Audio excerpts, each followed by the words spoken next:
Hello, everyone, and welcome to another amazing episode of the Inside the Arena podcast. Today, we have an amazing guest, and this is a conversation I've been looking forward to. And I'm very, very sure we'll have a great conversation. So, without wasting so much of our time, I would like to have him introduce himself so we can get familiar with who he is and get a sense of the conversation we'll be having today. So, Well, hi everyone. Thank you, Inside the Arena podcast, for having me today. It's a real pleasure to be here. My name is Nurain Takuma, and I am a motivational speaker and a content creator who wants to inspire people and make a difference in the world. I am not yet a certified life coach or an expert or a guru in anything I'm doing. I'm just a life student who's willing to share what he has learned on his journey so far. So it's a real pleasure to be here, and I look forward to going deeper into this conversation today. yeah, I'm looking forward to that too. Um, like you're not an expert, like you rightly said, but you're an expert of your own experience, Mm, and I'm very, very sure people can actually learn from. We can all learn from one another, as yeah, long as we're willing to be vulnerable, to share, and be open. sure. So yeah, thank you very much.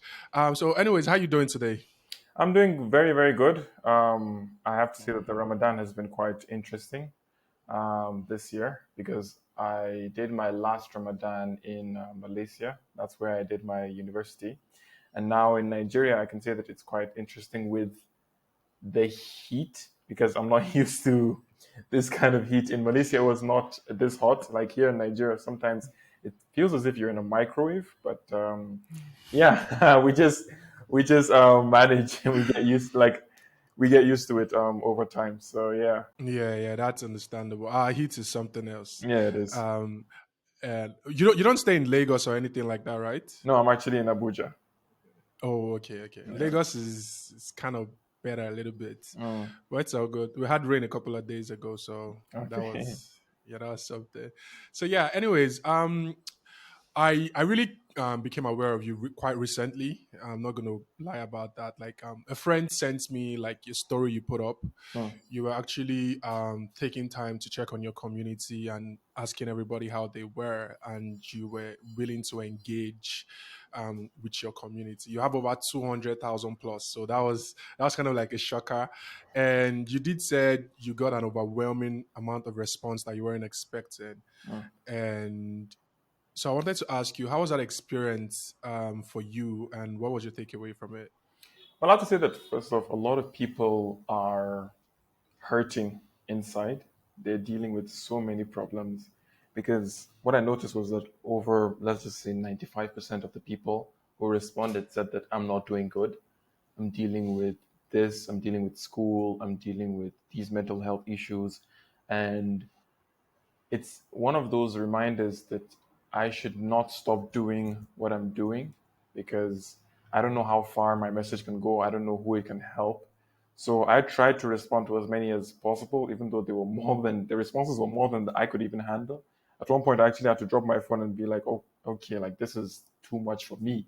So um, it was an eye opener because I actually was not expecting people to be in so much pain in their lives. Like I didn't think it was that bad for a lot of people, but I guess everyone is dealing with their own, and we just try to keep pushing forward every single day. So it was, yeah. I'll just say it was an eye opener for me. Like mostly, like that's what I would say. And so I guess my question would be, is that something you plan to do more often, like engaging with them and seeing how you can be of help in any way? You know why I would say yes and definitely is because there's a difference between having a following and having a community. Like this is just something I have been thinking about recently. And having a following is like having a lot of followers, but not really caring about each other.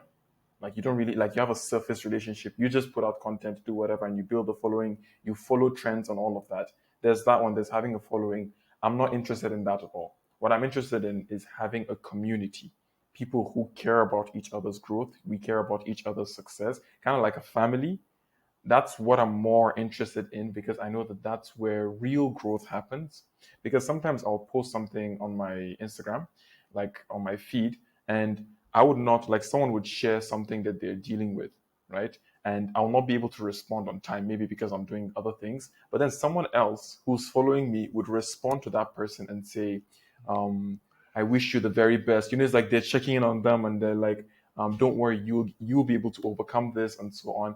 And I was always like, this is what I want. Like this is what I want, where people are there for each other, people are willing to support each other. That's what I'm interested in.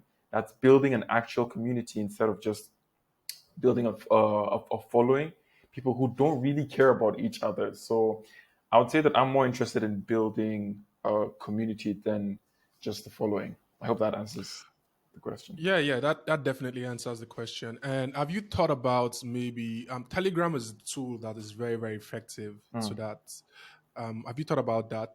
Because having a Telegram community where people can join yeah, and they can be interesting topics. People can talk about whatever they're going through and yeah. just have certain rules and regulations, and that is actually effective. I've seen that work a lot. So have you thought about that? Yeah, funny enough, I have, and I even once had a Telegram group, but it was a bit hard for me to sustain because I was doing too many things at that time. I was trying to be consistent with YouTube, Instagram, podcasting, Telegram, my newsletter. Like there were just too many things, and I was like, man, I need to make sacrifices. And unfortunately, Telegram had to be one of them. So what I'm thinking of doing is to do that again, but to find out exactly how I can be consistent with my responses on that Telegram group so that I don't just leave them there hanging. I don't want them to just say something in the group and then wait for like 2, 3 weeks for me to respond. I would want to be consistent with that. And so right now, it's like I have other things on my mind. So when I sort those things out first, then I would come back to creating that Telegram group and building a community there as well. Because I know that that way we can actually have conversations. It's like we can actually have group conversations and so on. So that's something I've been thinking about. Yeah. Yeah. I know you said, and we can talk about this more offline, but I know you said, like you just made mention of, you not responding on time to someone on the comment section and someone else stepping up. It's the same thing on the Telegram community. I'm involved with a lot of groups, even on WhatsApp and whatnot. The quote unquote founder of such groups are not always involved in the everyday running of the platform, right? So people step up, right? People are willing to. So if you have a couple of people who are like very, very engaging, you can call them to the side and be like, okay, I would like for you to like keep doing this more often and the rest of it. So um I had a conversation with Daria Sobele, that is the founder of Anti-Suicide and Depression Squad. And one of the most interesting thing and that I took away from that conversation and I took away from his entire movement is you having a dream is one thing, and other people buying into that dream and taking it up from where you have stopped or from where you can't is the most amazing thing. So you don't need to like put all that pressure on yourself and think you have to do it all alone, right? Other people can actually step up and step in as long as it is something genuine, right? People would actually come to your aid and assist. So just think about that. So, anyways, yeah, moving on. Um, so I went back to your first post, right? When I took the time to like do a little bit of research on you, and I went back to your first post, and you put up a picture, and you talked about still figuring things out, rather. So I wanted to ask, and that was like in 2019, right? So I wanted to ask, yeah, a long time ago. So I wanted to ask, how's the journey been from then till now Um, for you personally? well, the first thing I'm going to say is that, to be honest, I put up the caption because I thought it sounded cool. That was the actual reason. I wasn't really Okay. doing anything at the time. I was still sorting. I was kind of, yeah, in a way it was true. I was still trying to sort out life basically because I was in the very beginning. I didn't know what to do, where to go, or where I was headed. And every day I learned something new. Like till today, I can't say I've figured everything out. I don't think anyone has or anyone can. Yeah, no one can. It's like a lifelong journey. I mean, even if you end up figuring things out, if you figure everything out, life will be very boring because you have nothing to strive for. So um, it has been a journey for me. I've figured out so much from back then because I know that if that version of me, the 2019 version of me, met the current version of me, it's like we are not the same person at all. We might have the same face, we might talk the same, but we are not the same person at all.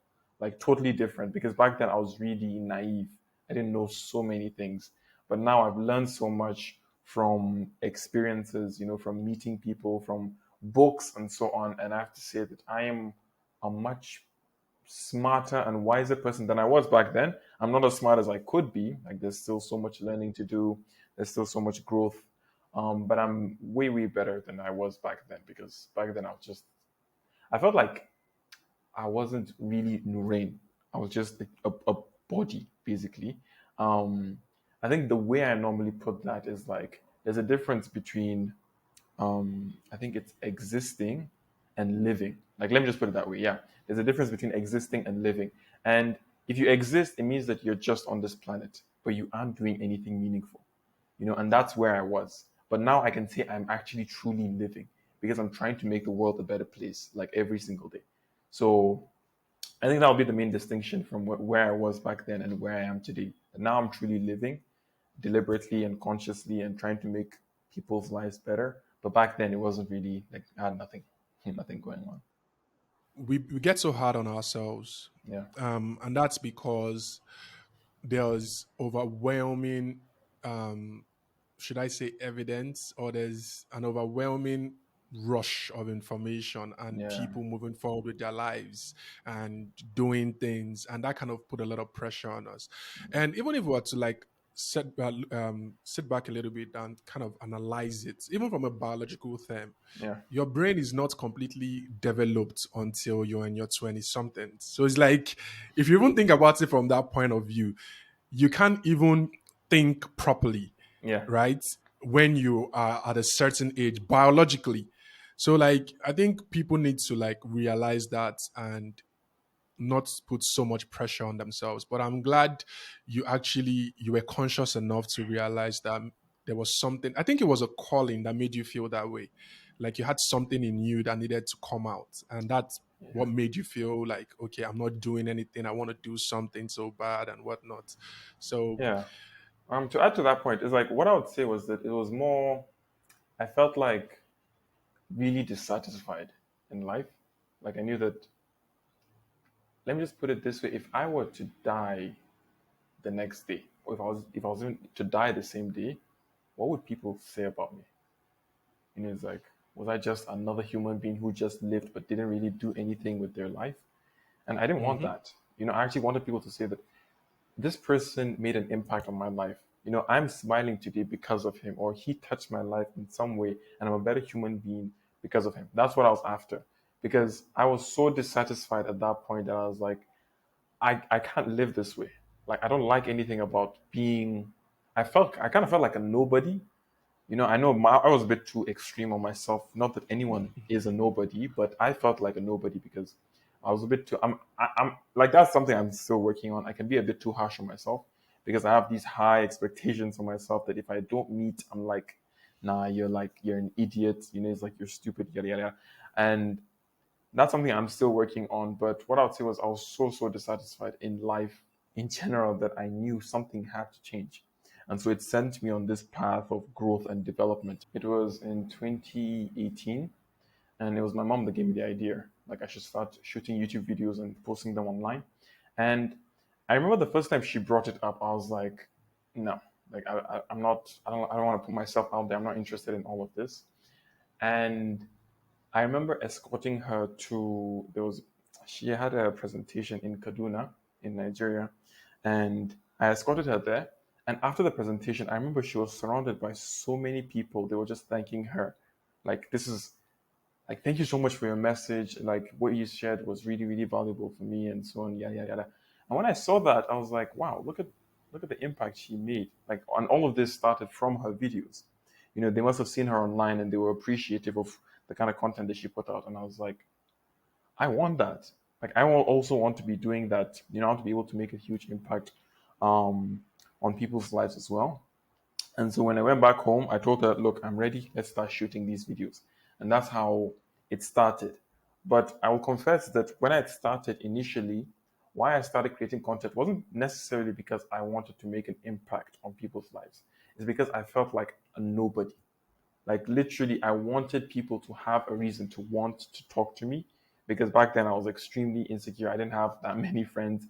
People didn't really care about me. It's like I would have to be the one to call my friends. My friends didn't really call me. I remember I had two experiences that really made things worse for me, and that's why I wanted to prove a point. And the first one was when I escorted my brother to and my mom to a fashion show here in Abuja. And after the fashion show, I remember my brother sang. My brother and his friend, they sang at the fashion show. And then after the fashion show, a lot of girls, or let me just say several girls, wanted to snap a picture with my brother. And I remember standing next to my brother. I wasn't too far from him, but they were all just talking to him, and it was as if I was not there. And I remember I was even standing not too far from him with my hands folded, waiting for them to also ask about me. They'll be like, "Is that your brother? Oh, let's introduce ourselves to him as well." But what ended up happening was not that they wanted to get to know me. What ended up happening was that they asked me to hold their phone to snap a picture with them next to my brother. And that really hurt me. And I was like, wow, like they just see me as a cameraman instead of wanting to actually care about me. That was one. And then the second one is then I think it happened the next day when we went off to drop my brother's friend who he sang with in my brother's friend's home. And I remember his mom came out to see us, and my brother greeted her. She responded. My mom greeted her. She responded. When I greeted her, she did not respond. And I don't know, maybe now that I think about it, she probably didn't hear me. But back then, I didn't think about this perspective. I was just like, she's like everyone else. They think I'm a nobody. So I wanted initially when I started putting out content, I did it because I wanted to prove a point and to show people that look, I'm somebody, I matter, and I have worth. It's like you have to notice me. That's initially why I started. But then at one point, I think it was towards the beginning of 2019, I stopped putting out content entirely because I was like, why am I even doing this? Like, what is my actual reason behind this? And I realized my intention was actually wrong because I just wanted to prove a point to people that I mattered. I wanted to prove a point basically. And I was like, this is not good. Like, this is not right. Let me start this thing all over again. So I stopped posting for like an entire year. And I think at that time I was even in Malaysia. That's when I had just moved to Malaysia. So I stopped posting for an entire year, and I was like, let me try this again. Like, let me do this all over again, and let me do it for the right reasons, basically. And so that's how I started off all over again. And I started on YouTube, and the videos weren't really getting a lot of traction. They weren't getting a lot of views and so on. But I still went on to continue posting videos, and um, that is how I started all over again. Let me just say, with a better intention. And then from there, I transitioned to Instagram Reels and TikTok. And then gradually, I saw something, a pattern that worked, which is the one that people see me post on Instagram now. And I was like, this works. Let me go with this because this is reaching a lot more people. This is gaining, like making a bigger impact, basically. And so I stuck to that. And that's how, long story short, that's how my journey began. Talking about the fact that you realized that your intention behind your original reason for starting was wrong, and you decided to take a step back. Were you getting um, were you making impacts on people's lives when you had that intention of just to satisfy your should I is it safe enough to call it like your ego, to say, yeah, was it, were you, do you think you were making impacts when you were just feeding your ego at that point? Um, I probably was, but not to my full potential. It's like I was making a bit of an impact. I remember there was even a time a kid who watched one of my videos wanted to even talk to me, and the kid told his mom, and his mom told my mom, and my mom told me, and she was like, no, try and talk to this kid because he really wants to talk to you. He saw one of your videos and he liked it or so on. And it was making an impact. I think any video anyone puts out could make an impact, even though it's like just 10 views and Hmm. one comment. It's like, I'm sure it could make an impact. It's just, are you doing it for the right reason? That's what it really comes down to. Because if you're not, then you're better off stopping and Mm-hmm. then doing it for the right reason.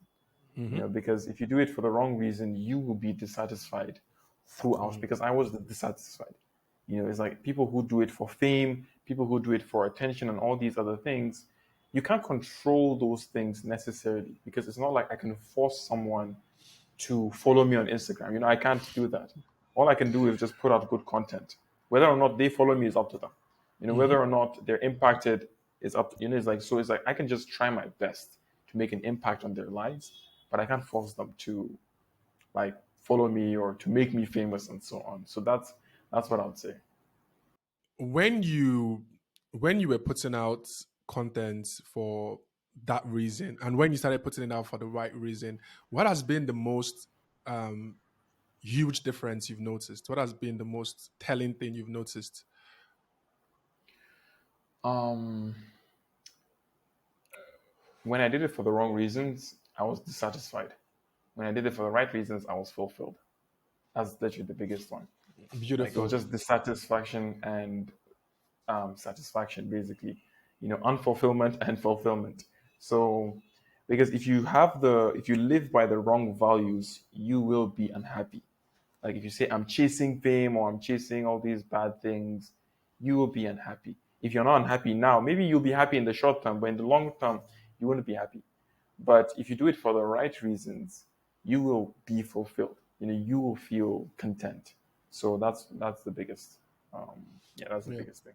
Thank you very much for articulating that. I really think I needed to hear that, and I think a lot of people needed to hear that. Um, so, what are you most happy and grateful for the journey so far? I would say my growth because in secondary school I had so much insecurity. Like I know some people might see me now and they might think I've always been a confident person. I wasn't at all. I was very, very insecure, very unconfident. I didn't know how to make friends. I didn't know how to talk to girls. I didn't know any like I was just a weak boy basically, and everything about that sucked. It's like life was awful for me. But when I started to when I embarked on this journey of personal growth, that's when things started to fall into place. And I've learned so much, since then. So that's what I would say is honestly is my growth. How much I've grown from who I used to be. Because that's something, yeah, that's really what I would say. Yeah, fair enough. So, what would you say are some of the things you know right now that you actually wish you had known before all of this? Yeah, that's a good question. I think I'll tell myself to do it for the right reasons. Don't Yeah, do things for the wrong reasons because if you do them for the wrong reasons, you will be miserable. If you do it for the right reasons, you will be fulfilled. I think that'll be the main thing. yeah. I think the Yeah. foundation is always very, very important. Get it right from Yeah. the jump, and everything else will fix Exactly. itself. So, Exactly. now that you're actually doing it for the right reason, I spent a lot of time on your page, and I could tell you were putting out so much useful content and how people can improve their lives, tips and tricks, and all of that. So, I wanted to ask this question: Is what's your process of putting out content? Do you actually take the time to master and adopt the things you're putting out, or are you also on a learning journey with your community at the same time? There's a rule that I live by, which is don't put out what you don't practice. And I just can't. Like sometimes I even ask my dad, like, can I talk about this if I don't do it? Like, can I tell people to eat this if I don't eat it? And he's like, no, you can't. Because if they ask you a question related to that thing, would you be Hmm. able to answer it? And I was like, no. Then he's like, then don't do it. Because you have to speak from experience. Something that you are practicing. And when he said that, I was like, yeah, I think I'll just stick to that. And that's what I've been living by. Like, don't put out what you don't practice. So I would say that that would be how I go about that mostly. And yeah, I think I hope that answers the question. Yeah, that answered the question very, very, very well. But there's are there exceptions? Because, say, for example, I recently just discovered that there's a huge benefit to taking cold showers, for Mm, example, right? mm. And I just started taking cold showers in the past 1 week. But is it fair for me to say, hey guys, look at this research. I just started practicing it. I think you should too. It's healthy, and you can look it up for yourself. There should be Um, certain exceptions like that, right? I would say that the best time to tell people, like this, using the cold shower example, is when you start seeing the impacts, because that way you can say, Hmm. this is what I experienced. Because there's no Yeah. timeline. I won't say that you should tell them after 1 week. I won't say you should tell them after 1 month or 1 year, but until you see the impact. Because there was this video I was even going to put out. I haven't yet put it out because I've not practiced that thing yet for me to put it out. It's like there's this smoothie that I've seen. I know the recipe. It's like a combination of avocado and several other fruits and vegetables that helps with the brain. Like Hmm. it's said to actually is it like brain boosting smoothie? Like It's like it helps you like with. improves cognitive functions. Exactly. Yes, that's exactly it. But the thing is, I've not been taking it, and Hmm. I've not even made it once, so I can't talk about that, But Yeah. I would really love to talk about it. So when I was asking my brother about it, and I mean my mom, my dad, I remember they said that I asked them like, how long should I need to be? Do I need to be taking this thing before I can recommend it on my page? And I was asking them, should it be 1 month? Should it be several months? Should it be 1 year? And they were like, when you start seeing the effects, that's when you can Hmm. recommend it. Because that's when you'll be like, okay, this thing did this for me. This thing did that for me. And I've been taking it for this long. And then they'll be like, oh, he's been taking it for this amount of time and he saw the effects in this amount of time. So it's like now they can see how long it took based off of your own experience. Not that you're saying that I've been doing this for 1 week or 1 month and so on. And I feel that this is, it's like, it's not I feel, but more I have experienced. Like you're speaking Mm. from experience, basically. So that's what I would say. Yeah, I really, really like that answer. Relating it to yourself, always going back to that is very, very Yeah, important. And you said something quite profound. Like, if you get asked a follow up question, can you like answer that genuinely or just make up things? So yeah, I think yeah. that's very, very good. So what would you say, or how would you say you handle the pressure of being a shining example due to the kind of content you put out and the things and the kind of impact you're trying to make in the world? Do you feel that pressure every single time? Not at all. Because I don't, people who have that pressure, I think they receive a really, really large amount of attention, and people ask them a lot of questions, and they try to live up to people's expectations, Mm-hmm. basically. Maybe not Mm-hmm. all the time, but most of the time it's like that. But I'm not trying to live up to anyone's expectation of me. I'm living up to my own expectations of myself, because I know that that's something that I can achieve. That's something I can reach. All I need to do is just to pick this expectation and hit it. But if it's other people's expectations, it just keeps on going up because you can't please everyone at the same time. So I don't see myself, I don't even, to be honest, I don't even see myself as a shining example or anything like that. I just see myself as a content creator who wants to make an impact on people's lives.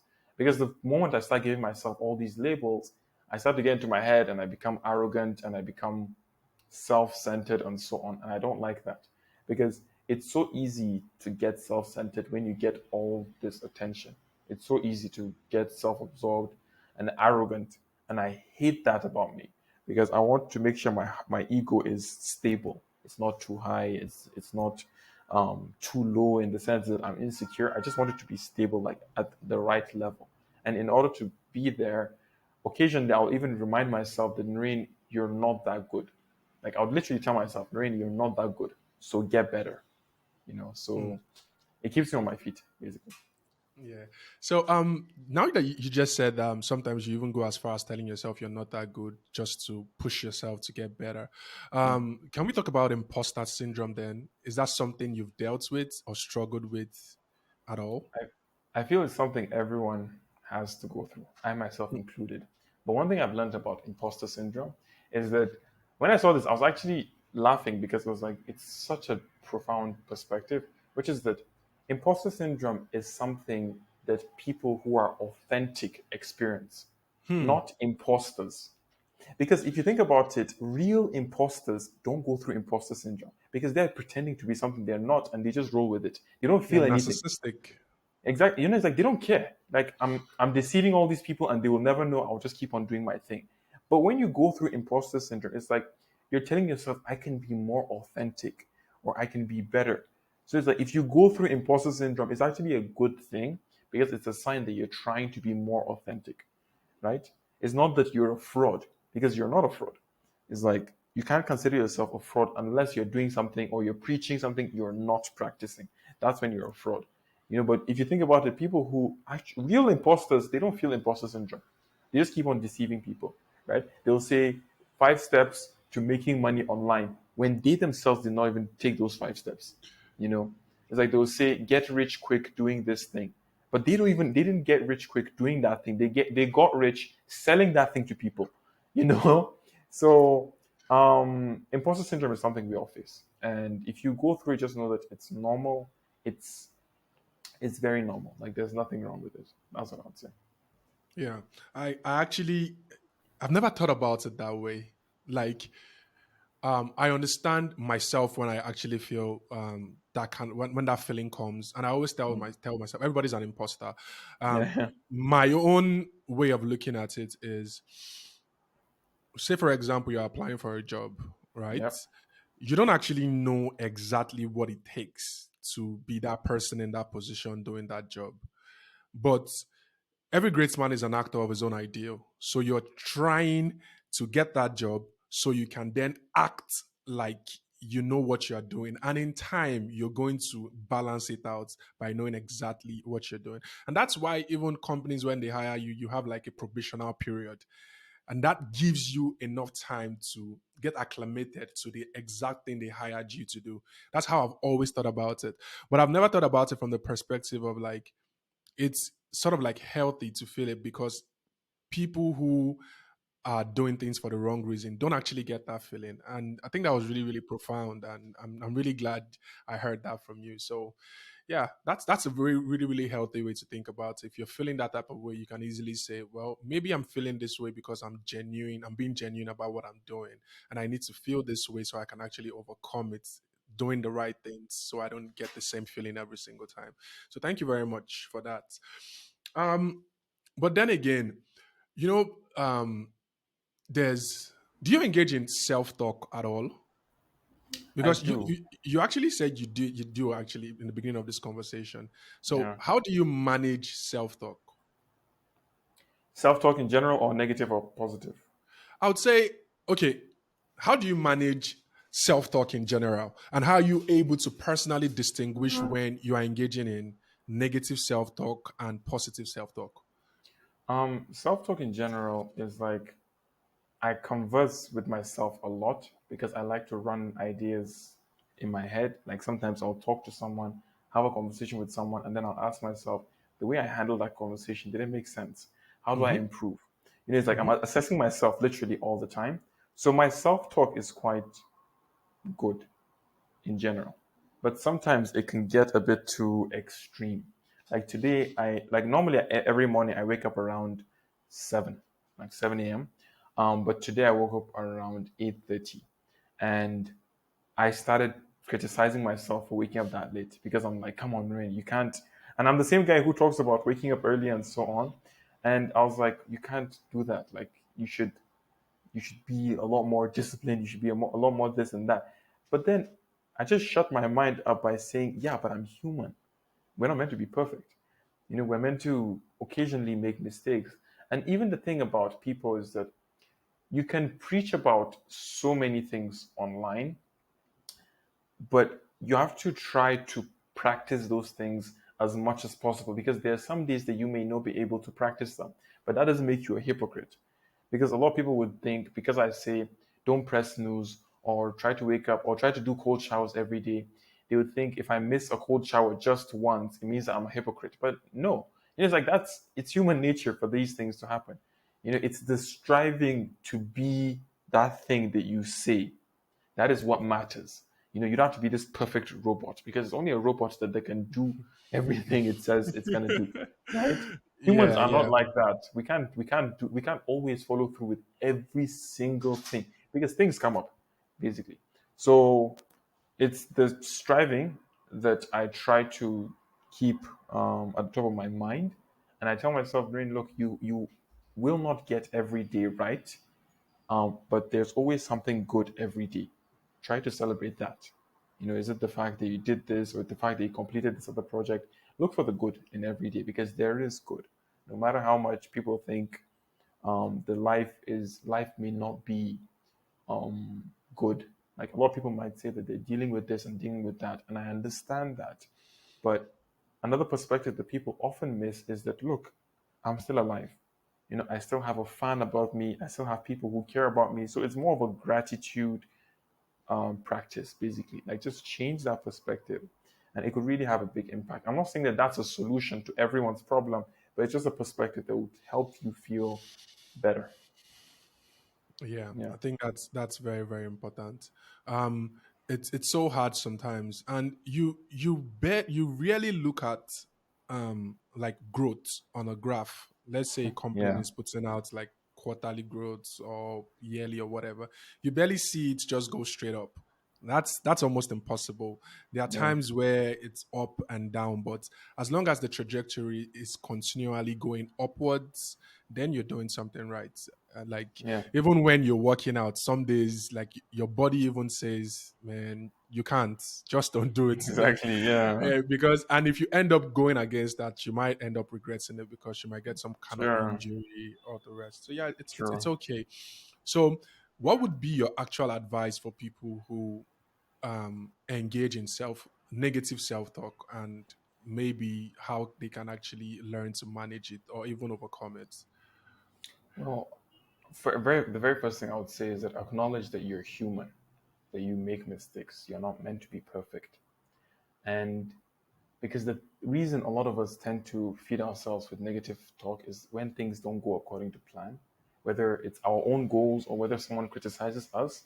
Um, excuse me, the first thing we do is we insult ourselves for not doing that thing we said, excuse me, we said we are going to do, or we insult ourselves because this other person insulted us. It's like this person would say that you're stupid, and you'd be like, yes, I am definitely stupid. Like, you'd be telling yourself that this person is right, I'm stupid. And I'm like, no, wait, like, just slow down.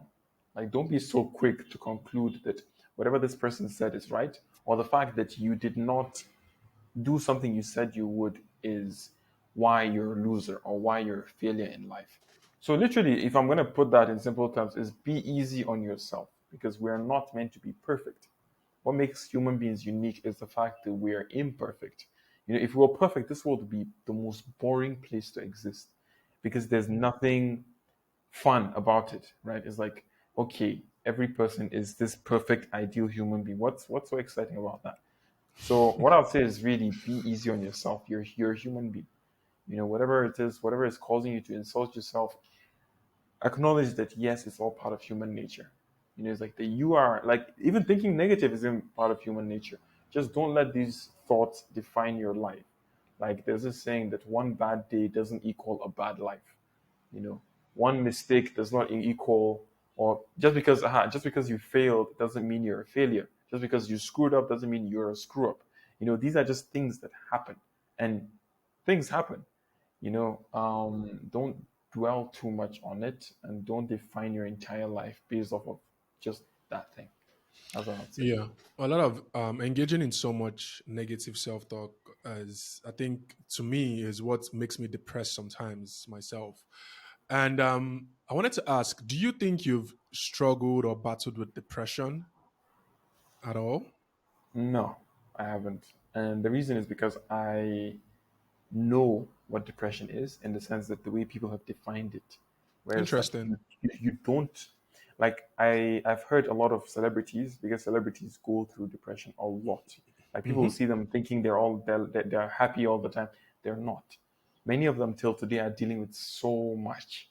Hmm. So I've heard people talk about it, and I think someone defined it. I can't remember. I think it was Jim Carrey. that defined depression, and he said that it's when you're like numb, you can't feel at all, and there's nothing is like you're in a dark tunnel and you just can't get out. Like there's no light at the end of it, basically. And when you defined that, I was like, wow, I don't know what that is like. I've been miserable. I've been really, really miserable in secondary school. Like most of my time there, I was miserable because I was trying to fit in. People didn't like me, and I mean that was really the lowest point of my life. But I was not depressed because I could feel happiness. I could feel things back then. Sometimes, let's say I would. There's a guy maybe in my class that I found to be cool or I saw to be cool. And one day he just walks up to me and he talks to me and he's like, Yo, Nurain, I saw the thing you did that day. That was pretty cool. For the rest of the day, I would be happy. I would literally be happy because I'm like, oh my God, this guy actually thought I was cool. That's Hmm. literally how low my, let me just say how low of a point I was at. But I was not depressed. I was miserable, but not depressed. So that's why if you notice on my page, I've never shared 5 tips to overcoming depression or reminders if you're depressed because I've not even gone through it. So who am I to talk about it? So that's what I would say. And it goes back to what I mentioned earlier, which is practice. I mean, preach what you actually practice. Like talk about things that you've experienced, not things that you just want to talk about to make yourself look smart. So that's yeah, I've never experienced that. Yeah. So, given all your struggle with people initially, like when you said when you were in high school and you felt a lot of people didn't like you, you couldn't talk to girls or you couldn't talk to a lot of people. How would you say your relationship now is with people? I would say it's a lot better, but it's still not perfect because I'm still working on my communication skills because I'm literally the hardcore introvert. I don't associate with people a lot. I feel very uncomfortable when I'm in like social anxiety basically. I feel very Hmm. uncomfortable when I'm in groups. Like I'm the type of person that would rather talk to 1,000 people than Hmm. be in 1,000 people, like a crowd of 1,000 people. That Oh, I makes me see. because I don't know how to stand. Honestly speaking, this may sound weird, but I don't understand No, how to no. even. Yeah, it's like that's literally me. I don't know how to stand, how to like. Should I put my hands in my pocket? Can I use my phone? Like, how do I navigate this social setting?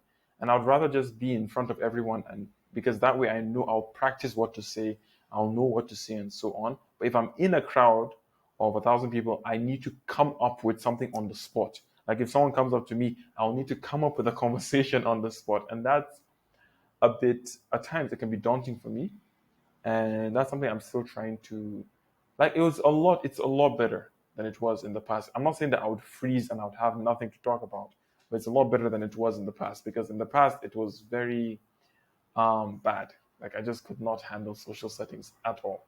So people is, I would say right now that is my number one struggle, something I'm still trying to navigate and fully understand, which is how do I, and like how do I fully understand people? Like I'm trying to understand people really, and that's yeah, that's it mostly. So, do you mind actually sharing some of the things you're doing that is helping you out in a positive way overcome this? Putting myself in situations that involve people, because running away from from your fears will not help you in any way. Running towards them will. So I put myself in situations where I actually have to face these uncomfortable things.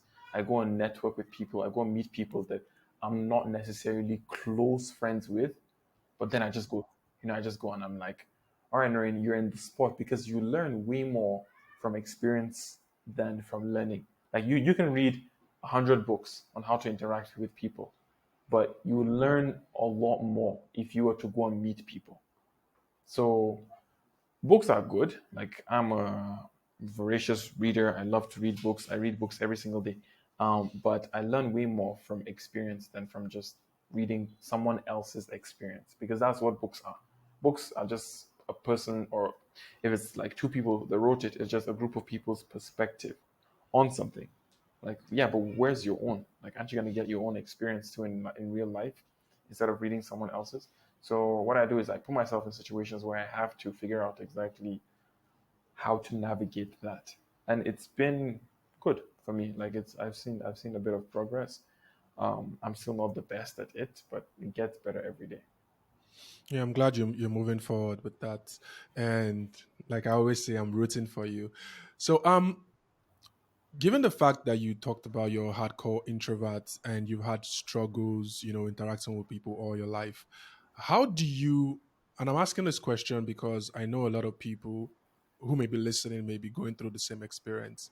So I guess my question would be, how do you then go about figuring out how to trust people or who to trust? Um, it's so hard for me to trust people, very hard, because sometimes people end up doing what you don't expect them to.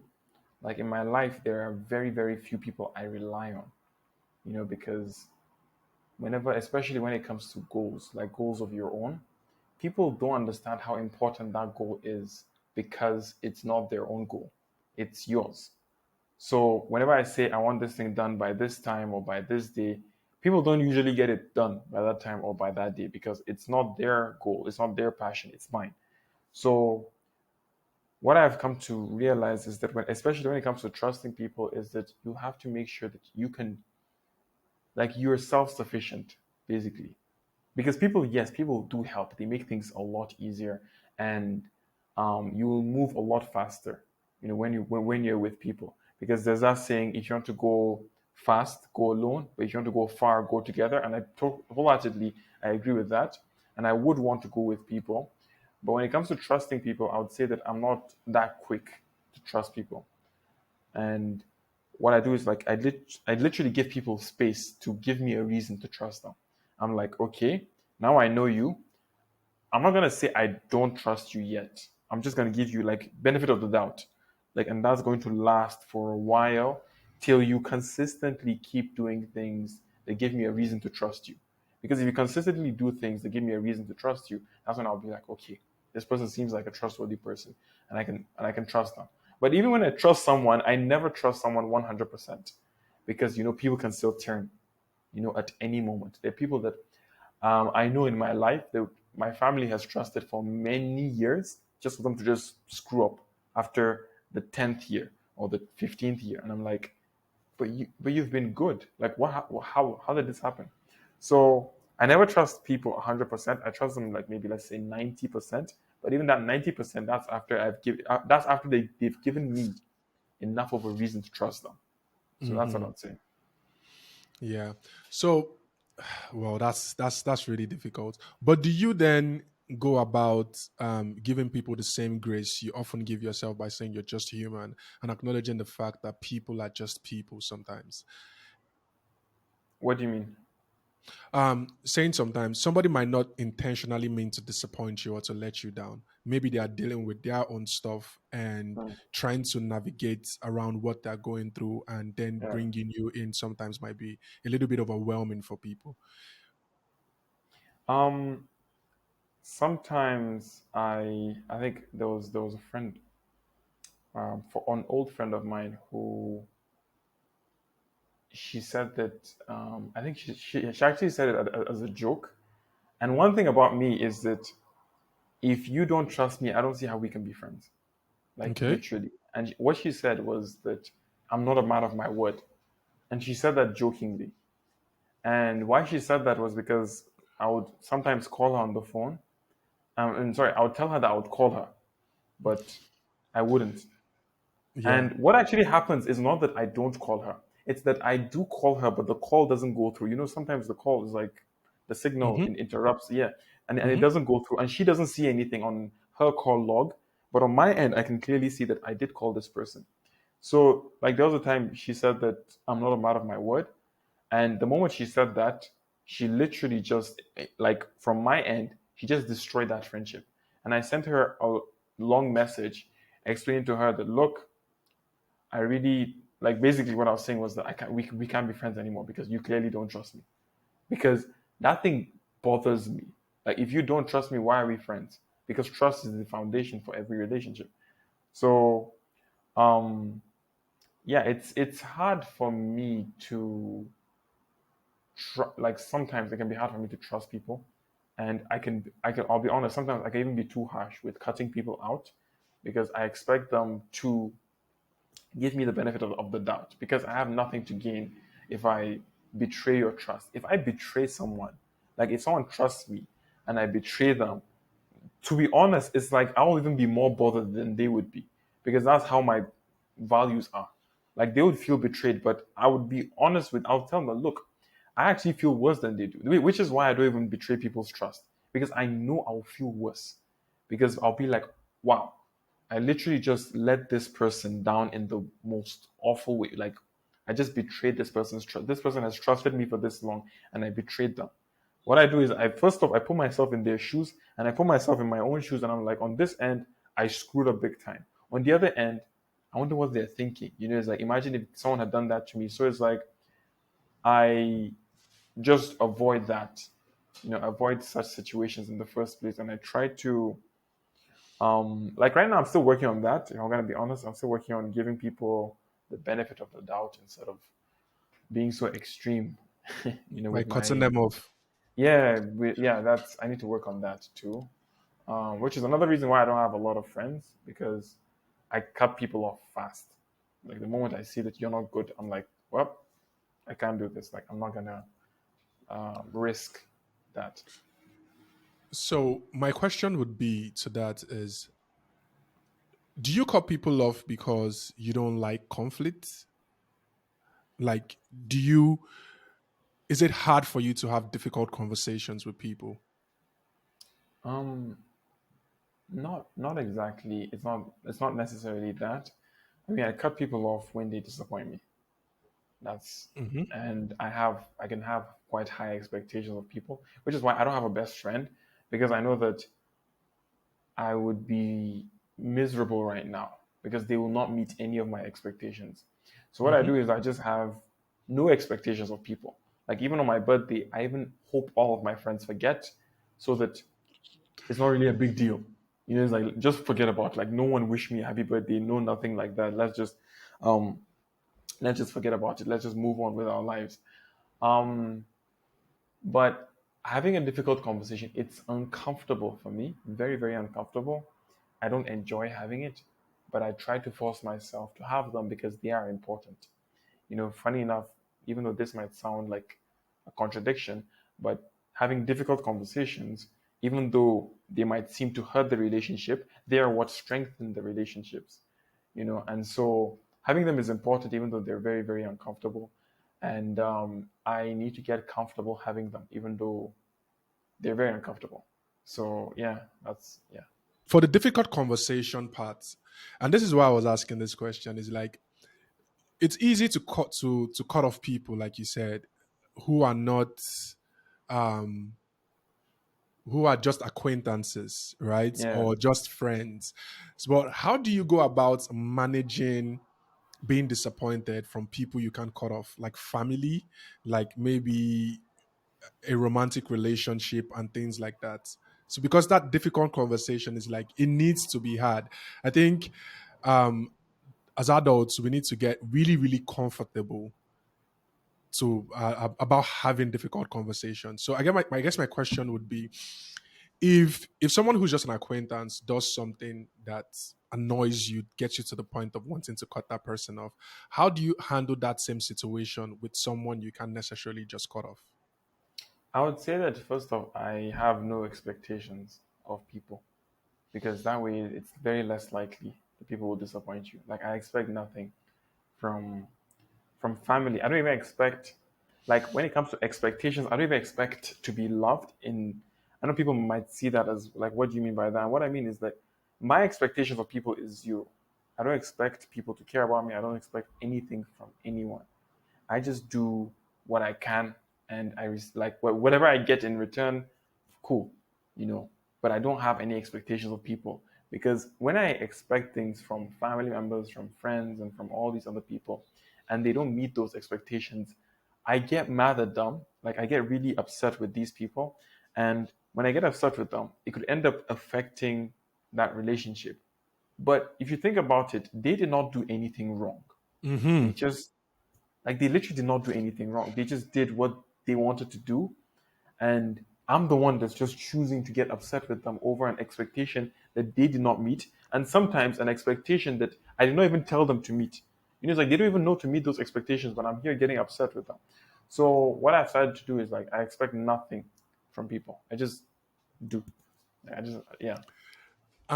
Is this something you have had a conversation with like a professional like therapy at all? I've actually never gone to therapy, not even once, and it's because the thing about my family is we're so open with each other. My mom just I won't say she's a therapist, but I could say that she comes close because she has counseled so many people. Um, she's a marriage like that's what she's a marriage counselor, and she normally gives me advice as well. Like, Rain, you should go about this like this. It'll be nice if you go about this like that. My dad, same thing. So yeah, I've never been to therapy. It's something I've been thinking about though. Like, what will that experience be like? But and here in Nigeria, like a lot of people say that I don't know how it really is, but every time I talk to people about therapists in Nigeria, they're always like, my therapist isn't really that good. Like funny enough, someone even left a comment on my Instagram that I've been more impactful to them than their therapist has. And when I saw that, I was like, huh, that is not like it's one of those weird compliments that you'd actually be more concerned about than be flattered about. Because I'm like, well, that means that your therapist is really not good, and therapists are not delivering. So yeah, that's what I would say. Um, I get skeptical about things like that because it's like, what are people's expectations of what a therapist should be? I think that's the ultimate question because maybe people go into that engagement hoping all their problems will be taken away, sort of like religion. Sometimes when people go to church, right? Or when people go to practice whatever religion they practice, some people have this mindset that when I just go here, everything in my life will just be fixed. So I think that's why I'm very, very skeptical about things like that. And I'm not saying there are not terrible therapists out there. I'm not saying that. But I'm also saying maybe people's expectations or what they think therapy is is very, very different.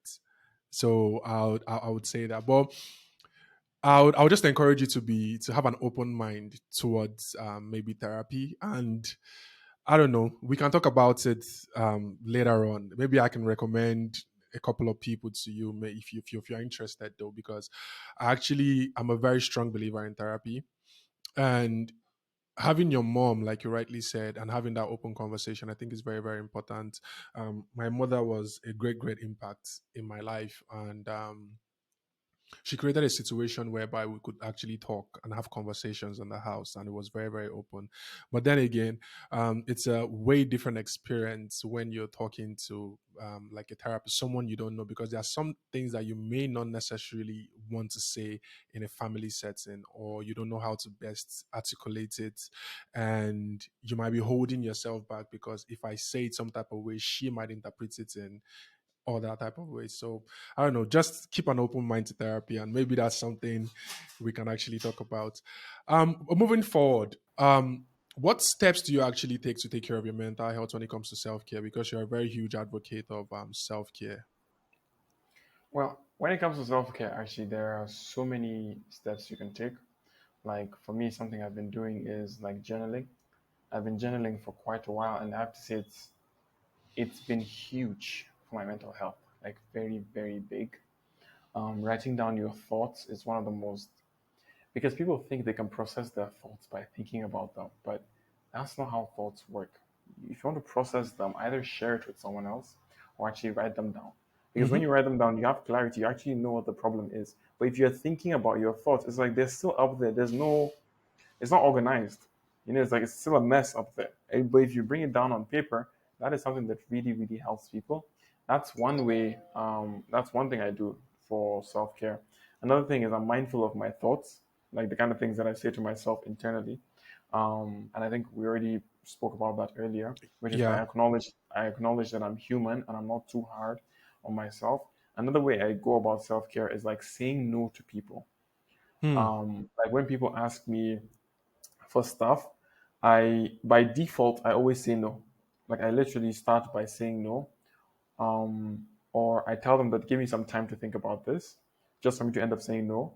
And the reason for that is because it most of those things that they ask me for doesn't benefit me at all. Not that I say no to every single thing I'm told, but there are certain things that clearly do not benefit me. And because I'm no more, because I used to be a people pleaser. If you're a people pleaser, you will automatically say yes. You'll be like, yes, yes, yes, I'll do this, I'll do this. Just for you to end up overwhelmed with like 10 things you don't want to do. So what I do is I look at this thing and I'm like, will this thing benefit me in any way? No. Then why am I doing it? Unless it's someone that I really care about who wants my help. But if it's a total stranger, because someone once told me to brush through her book, like it was a memoir about her, and Mm-hmm. she told me to brush through the entire book, and the book was like 90 pages or so. And back then, I didn't know that saying no was a self care act, so I ended up saying yes. And when I reached page 13, I actually had a headache because of how frustrating reading that book was. Like, Mm-hmm. I wasn't enjoying it. It wasn't like the grammar, there was so many mistakes. I was like, I'm not enjoying this. So I just contacted the person. I was like, look, I hit page 18. What I would say is, this is what I've observed. Here you go, you do. And then she was like, oh, thank you, thank you. And I was like, never again. I'm never doing that again. Like, I'll always say no to people's requests and so on, unless I know that it's going to benefit me in some way or it's from someone I care about. Another way I go about self care is by challenging myself. And people might wonder, what does that have to do with self care? What is challenging yourself and self care? Self care is just about caring for your own growth and your own development. And if you challenge yourself by doing things you're not comfortable with, like talking to strangers, I was so uncomfortable talking to strangers once upon a time that my body would actually like shake, not Wow. physically, but like internally. Like I would actually be so uncomfortable. I'd start sweating because it wasn't a comfortable procedure for me. So that was one thing I would do, like talking to strangers, talking to girls too. That was very uncomfortable. Speaking in front of large audiences, that's something else I tried to do. Taking cold showers too, that's very uncomfortable, but something I've been doing for quite a while that I enjoy doing actually. And there've been other things that I do to challenge myself because these all align with my own growth and my own development. Because growth doesn't happen inside of your comfort zone; it happens outside of it. And so you have to make sure that you're trying to stretch yourself outside of it on a regular basis. So that's what I excuse me, that's what I do. So yeah. Yeah, you just encourage people to get out of their comfort zone and try things and try positive new things and see how Yep. that can actually move their lives forward. And that's very, very important. So yeah, and speaking on that, I saw a post where you talked about we have 24 hours in a day and sometimes it seems like it's just not enough. And you talked about maybe we spend our time doing things that are unnecessarily or that don't serve us in any way, shape, or form. So I guess um, my question would be, how do you advise somebody on how to like focus on the right task to actually that is very, very important for them, or rather, I would say, how would you advise people to achieve or to obtain focus, which is very, very important? Achieve focus. Yeah. You mean like to be focused? How do you go about focusing on a simple task that you want to achieve? Because sometimes it's almost impossible for some people to sit still and see something through. So It comes down to what you want to achieve in your life, and then to start prioritizing things, because a lot of us have, like, let's say 10 goals, and we go after all of them on the same day at the same time. And what that mhm. does is, like, you're basically making no progress because you're just confusing yourself and overwhelming yourself at the same time. So what I'll tell people to do is to prioritize your goals. Like, which ones do you want to achieve first? Like, is it this one, this one, this one? Just pick one. When you pick that one, push the rest aside and only focus on that one.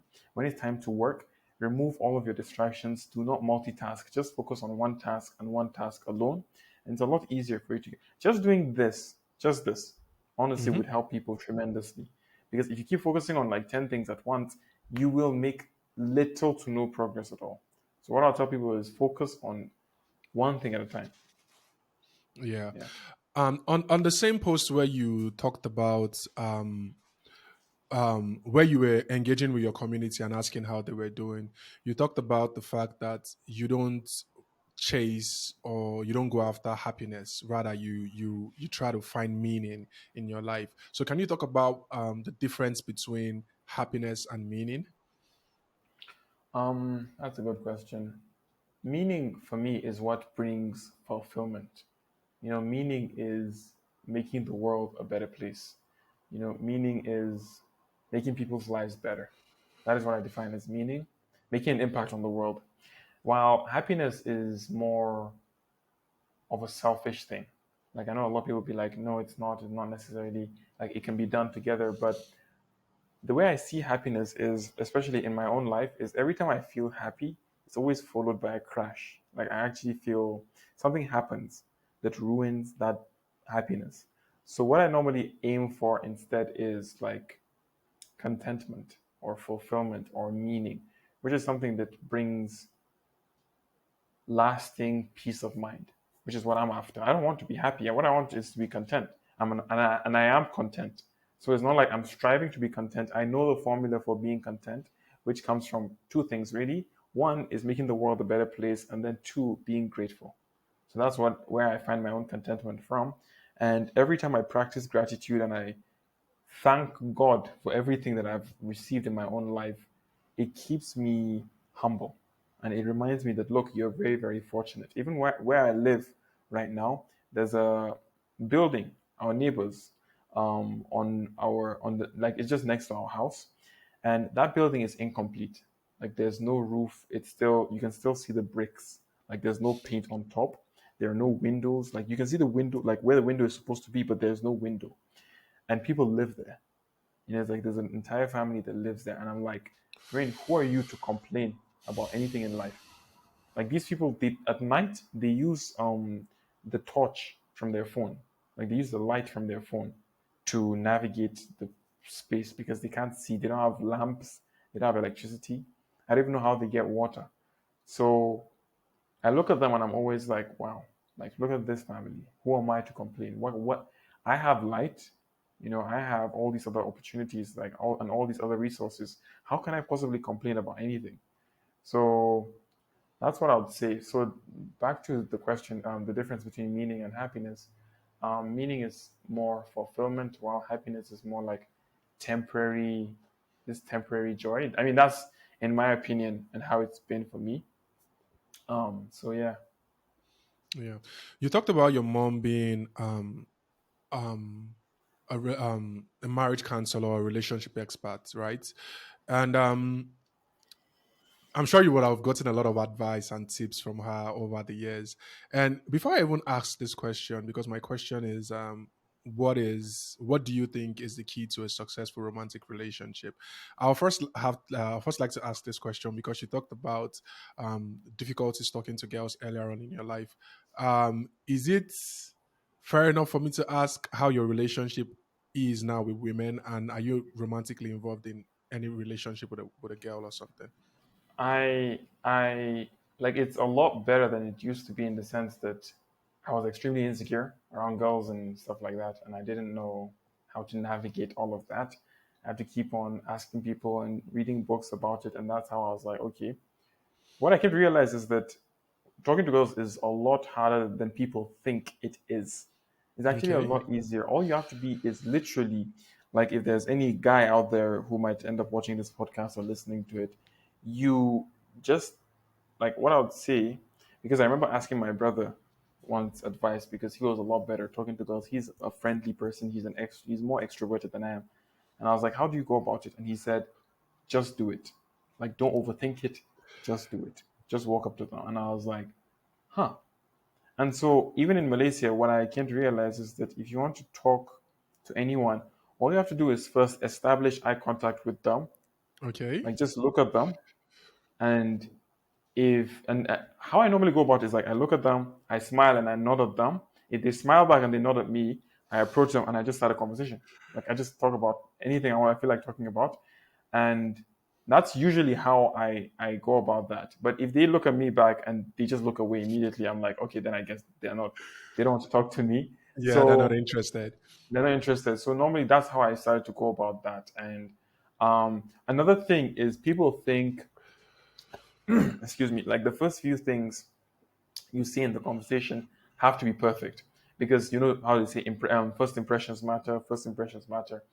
And you can start the conversation by asking them basic questions, like those typical where are you from, what are you studying, and all those other basic questions. People think you have to have these a list of perfect questions to ask. I'm like, no. When you want to start, because if you keep thinking about all the perfect questions to ask them, it might sound scripted. You know, it's like you Hmm. go up to them and you're like, um, so what do you think about this other? What? It's not an interview. You know, it's like it's not an interrogation. Like just relax, because if you're uncomfortable, they would know, and they would feel uncomfortable, and they would not want to talk to Exactly. you. So you Hmm. have to just talk about anything. Like if it's something boring, start there. Then from there you can go up. Because what you're looking for in conversation is commonalities. That's what you have in common with them. And the moment you find that, it's a lot easier for you guys to just keep chatting. Are you guys studying the same course? Did you guys grow up in the same place? Like in when I was in Malaysia, I'll say that it was a lot harder for me to talk to girls than it is here in Nigeria. If it's here in Nigeria, the fact that we're both Nigerian, I already have so much to talk to you about. Like I have Hmm. so much. I need to, even while I'm even talking, I'll even need to control myself and limit the number of things I talk about so we don't spend too many hours here talking. But back Yeah. there, it's like I'm trying to even understand your culture. You know, it's like you're from, let's just go with a place like Russia, for instance. You're from Russia. I don't know anything about Russia, and I'm sure you might not know much about Nigeria. So, how do we even go about this conversation? So, that's just something that I observed. And then romantically, because of where I am right now, I just said no because I don't have um, the patience to be in a romantic relationship right now. It'll be a very, very time consuming for me. And based off of what I'm working towards, that will literally just be a distraction right now. And what I would want is, I would want to be able to give her my 100%, not that I'll be dedicating 50% of my time to, you know, it's like this business that I'm running and 50% of my time to her. What I would want to do instead is like, first off, let me get this business off the ground and running, or let me get these other projects that I'm working on off the ground and running. And then while I know that, okay, they're fine, all I need to put is maybe a minimum amount of effort to run them, then I can focus on this other person who I'm in a relationship with. But if I just say that I want to focus on both at the same time, one of them would have to collapse. And it will often end up being this relationship. Because if this business collapses and you're in a relationship but you have nothing to like keep you financially stable and so on, it's only a matter of time before the relationship falls apart as well. So what I would say is that folk like for me, not that every guy out there has to have that mindset, but for me, what I do is I focus on my finances and being financially stable because that's so important when you get into a relationship, especially as a guy. As a woman, she has a choice. Like if she wants to work or if she doesn't want to work, like that's really up to her. But for a guy, it's like you have to be the provider, you have to be the one working. So that's what I'm focused on right now.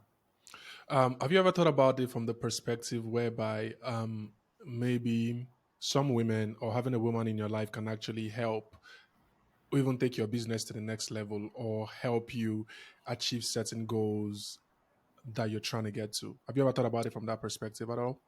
To be honest, I haven't really, but now that you bring it up, the thing is, a lot of the women that I've met are not ambitious. The people, especially the women in my life, they are not ambitious. And even if they are ambitious, they're ambitious on a path that's literally the total opposite of mine. Because I'm not following the typical societal path, which is go to school, get a job, die, basically. You know, so excuse Hmm. me, I'm not into that. What I'm into is like being a rebel, going against this societal norm and doing what I actually want to do. In my life, I don't know a single woman. I honestly don't know a single woman who has that kind of mindset. And I don't want to force her to think like me and do what I want to do, you know. And what you just mentioned makes a lot of sense. And I know that there are a lot of women out there who could help me. But it's just, first off, finding them is going to be hard. Mm-hmm. That's one. And two, they will probably already be in a relationship with someone else who's also ambitious, who they're already supporting. So it's like, who's this guy who just came out of nowhere? Who's this asking for my own support when I'm already, so yeah. Do you actually believe in um, getting getting back from the universe what you put out to the universe? In terms of, let me, I butchered that, but let me say it this way. Actually, what I mean is, for me, the one thing that has always worked for me is, for example, when I set out to do something, if I open my mind to it, the universe kind of shows me a way or gives me a path Mm. to achieving that thing if I genuinely want that. So maybe sometimes, like speaking about romantic relationship, like we're talking about right now, maybe having that mind, like, okay, maybe I'm open to it and I'll just see how it goes. Maybe that can be the simple reason why you do meet someone who's ambitious and who would ground you and help support you in any way towards achieving your goal, even push you towards achieving your goal. Because trust me, there are so many wonderful women out there. Your mother is one of them. You could, which you know. So it's like having that mindset of, maybe I'm open to meeting someone who's amazing and who's incredible. Maybe that sometimes can just be the fine line between meeting that person and not meeting that person. So maybe think about it from that perspective sometimes, because that does happen. Because there's also um a typical pathway for what you're trying for. People who have the mindsets that you have sometimes, is like some men are totally and completely focused. I'm not saying men shouldn't be on their finances, their income, of achieving and becoming something. And at the end of the day, they go through all that process, right? And when it's time for them to quote unquote settle down or find someone, they end up still meeting the wrong person or still settling for the wrong person. Mm. And maybe there were times whereby they should have had an amazing relationship with someone and they overlooked it simply because they say, oh, I'm not just focused on that, I'm heading towards somewhere. And sometimes, if we are to even make it a little bit, okay, let's just say maybe the universe is actually presenting someone who's good for you right now, and you're not looking at it from that perspective, and you think you have to get to this place or be in this situation in order for you to engage in said relationship. And when you're ready, that person is already off the table. So most of the times, like you rightly said, like maybe if there are women like that, they're already caught up in another relationship with someone. Maybe the person they are caught up with had the mindset of like, okay, let's see you through. You're such an amazing person. You'll be a blessing to me. Let's keep moving forward. And that's why they actually have that person who's ambitious and who's quote unquote good for them. I So mean, it is possible for me to find someone like that. I'm not saying that it's not. And to be honest, I remember even cousins of mine telling me the same thing you just said, which is, I mean, if you have this mindset of work, work, work, work, work, believe me, when you are ready for marriage, you'd end up with not necessarily the person you would have wanted to have gotten married to. Because right now, it's like you might have, let's say, options. Like, let's say, for instance, it's like you have this person, this person, this person. It's like you have people to choose from who have good personalities. When you get a lot older, it's like it won't necessarily be like that, and yeah. you would have missed opportunities to meet these same people because the older you get, is like a guy can get married like practically whenever, but women have a biological clock, so Hmm. they're in a rush. Like they're in a rush to get married. Like they want to get married a lot sooner than you. So when you're ready, that doesn't mean they would even be available by then. They could probably have even had kids by then when you're ready with someone else, and so that was something else that they pointed out, and I was like, that's actually a good perspective. Um, Funny, it's like more of a contradiction for me. It's like the two perspectives that I'm still trying to sort out. On one end, I know that I want to give her my 100%. And I know that if I can focus right now, I'll be able to do that when I'm ready and then give her my 100%. But on the other hand, I don't want to go down the path of just, it's like work, work, work, and then miss all these opportunities and all these good people that I could have gotten married to. So that's literally what I would say. Trust me, there are so many amazing women out there. Trust me when I say it. So many. I work with a lot of amazing people, and they, I would say it's even surprising that more women actually in the West actually more women actually stay in school than men these days, right? It's changing. More women are actually um, it's 50-50 now in the workspace, right? Mm. Women are way ambitious than we actually think or actually know right now because they also are changing the narrative of um I'm a woman, so I just have to wait for a man who's going to come take care of the women of this Mm. generation. They don't buy into that mindset at all. Like what Yeah. so for what so they also want to put themselves in a position whereby they can actually make the choice of like, I'm not going to get married to this person or settle for this person simply because he has the resources, but I know he's not a good fit for me. I can't stand this person or whatnot. Women Yeah. actually want to put themselves in a position to actually make choices for themselves moving forward in their lives. So Mm. it's all good. We're gonna figure it out, like you said. It's Yeah. constant progression, and also you really really I'm very very sure if you ask your father also he will tell you you have to really get lucky to meet an amazing woman in your life also, because there's no perfect formula to it. There's Yeah. really no perfect formula to it. So yeah, let's move forward. Like a guide for young people, rounding up this conversation. You talked about trying to put in the work, grind to get to where you're going to. And you talked about finding meaning in your life and not chasing happiness and the rest of it. So, what advice would you actually give people of how to find fulfillment in their life, and in so doing also positively impact their immediate environment, which is something you're rightfully doing right now? What advice would you give to young people? To be honest, I think it will really come down to what that person, the kind of legacy they want to leave behind. Because if I say that you should all do what I'm doing, it will be very, very unfair of me to do, because this is what's bringing me fulfillment, like Hmm. creating content and sharing it online. Not everyone wants to create content and share it online. Yeah, yeah. So I would, yeah. So what I would tell them is really take the time out to figure out the kind of legacy you want to leave behind. What kind of person do you wish to be? Or what do you want people to say when you're gone? When you have that clarity, it's like such questions are the kind of questions that they should ask themselves.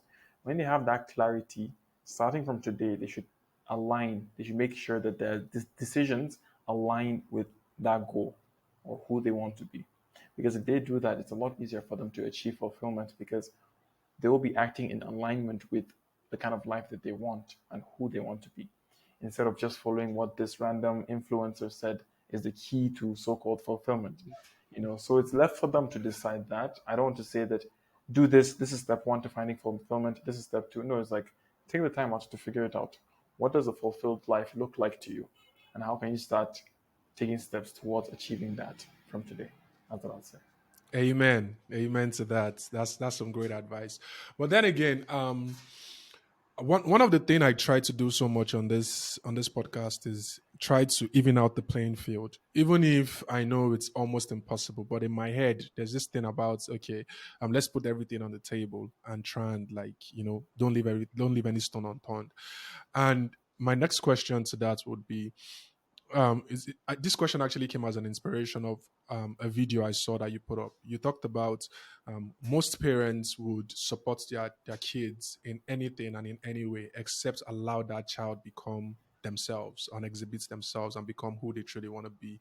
So, as much as we talk about young people should figure out what they want to do and make steps towards achieving that, what advice would you give to parents on how to, instead of impose their will on their children, but rather help that child to become the best version of themselves and express themselves in the world, and in so doing, rightfully take their place in the world?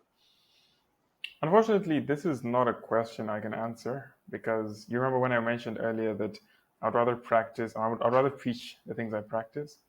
If I had a child, or if I had children and had Hmm. raised them, I would be able to answer this immediately.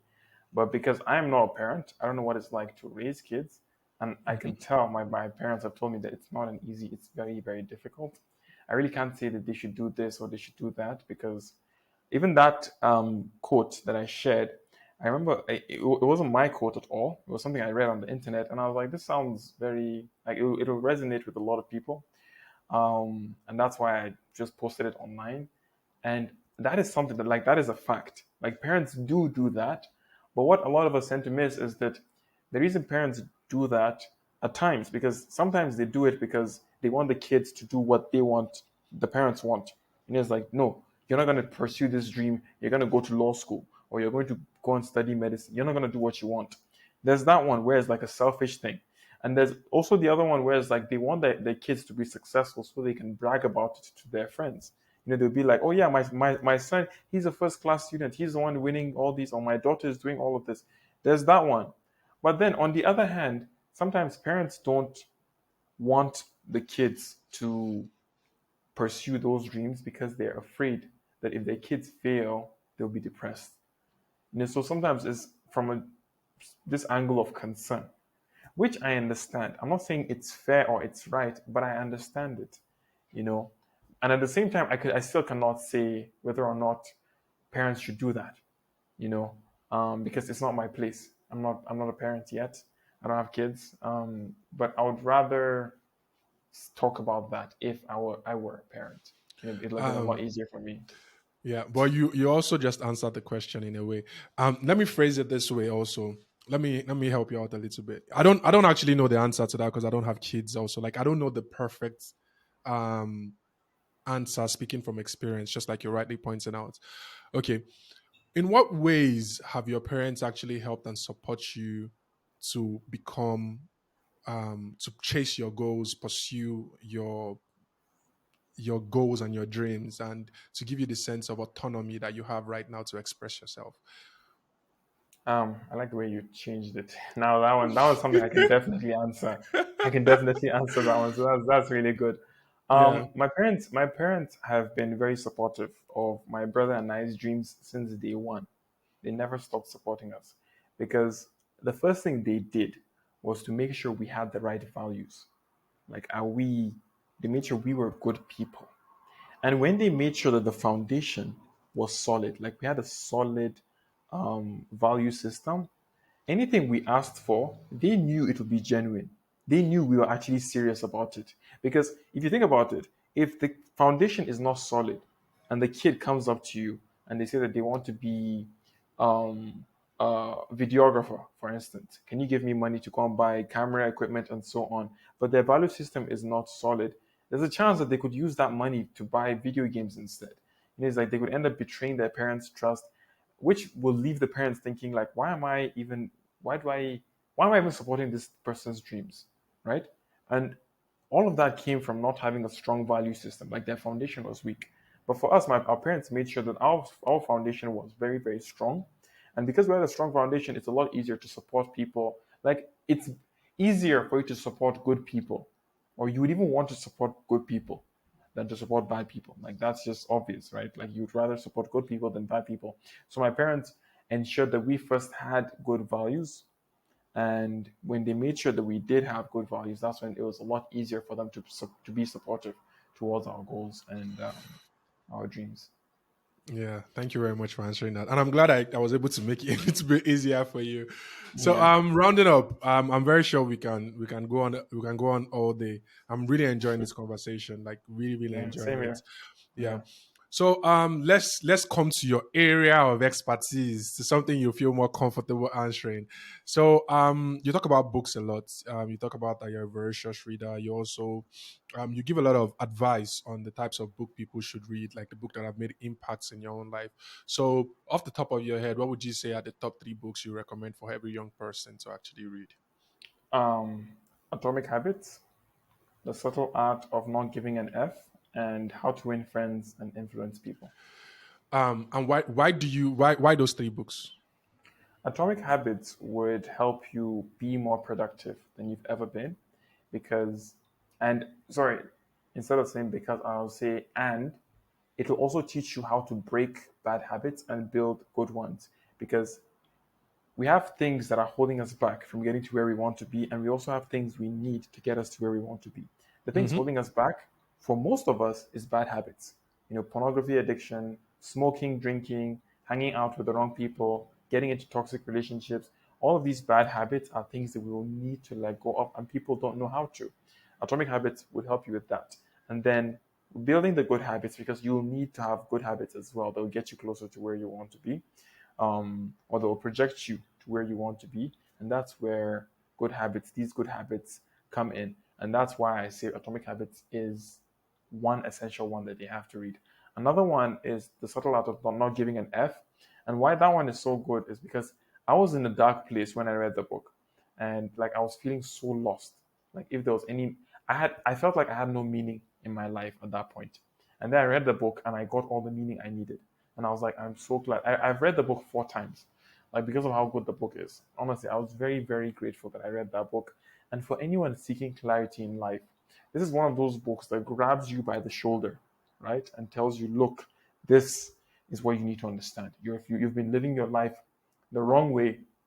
This is a better way to go about living your life.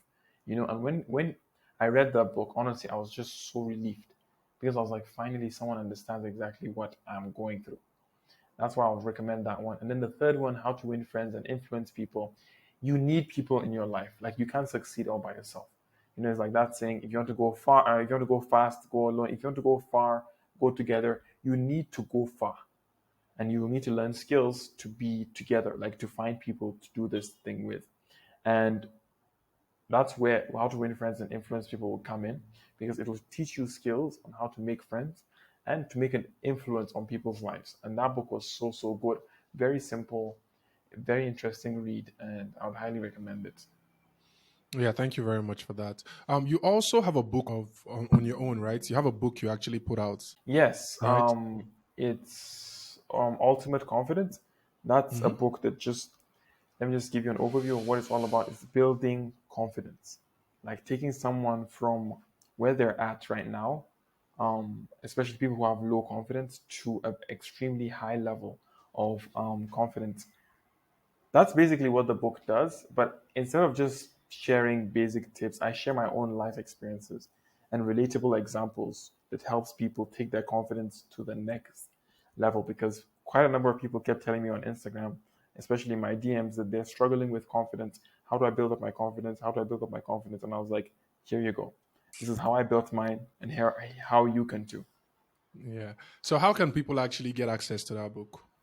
Um, it's available on my website at nuraintakuma.net, and Mm-hmm. they can, like, at the top of the page they will see buy your copy now, and they can just click that link, and everything else that they like, if they want to learn more about the book, that's all they need to do. Just go there. Yeah, yeah. I would actually put the link to your website on this episode so people can actually just access it, like click on it and And get there. I really appreciate that. Thank you. No, no, no. You're welcome. Thank you.